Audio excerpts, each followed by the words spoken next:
Հունվարի 13-ն է։ Մոտ կես ժամ առաջ ներքին գործերի նախարարության ոստիկանության համայնքային ոստիկանության գլխավոր վարչության Դավիթ Հաշենի բաժնում տեղեկություններ են ստացվել, որ Դավիթ Հաշենի կամրջից քաղաքացին իրեն ցած է նետել։ Դեպքի վայր են ժամանել ոստիկանության Դավիթ Հաշենի բաժնի հերթապահ խումբը, որվա պատասխանատուի հերթապահի գլխավորությամբ ժամանել են նաև ներքին գործերի նախարարության ոստիկանության բարեկային ծառայության Երևան քաղաքի գնդի գումարտակներից մեկի բարեկները, գումարտակի հրամանատար Լևոն Բադալյանի, գումարտակի հրամանատարի տեղակալ Կարեն Ավետիսյանի գլխավորությամբ։ Տեղում պարզվել է, որ տեղեկությունը հավաստի է, այս պահին բարեկներն ու համայնքային ոստիկանները սպասում են, որպեսզի դեպքի վայր ժամանեն փրկարար ծառայության Երևանի թիվ 7 թռչեր փրկարարական ջոկատի փրկարարները,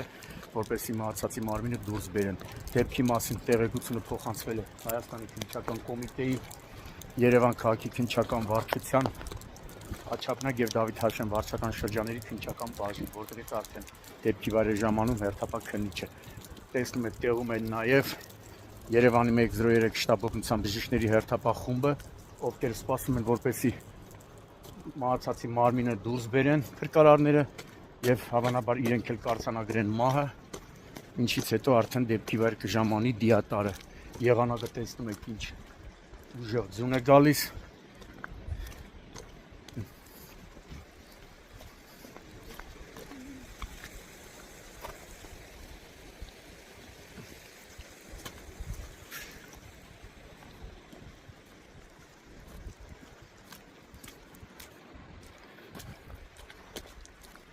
Այս պահին համայնքային ոստիկաններն ու բարեկները փորձում են պարզել մահացածի ինքնությունը, տեղեկություններով երիտասարդ տղա է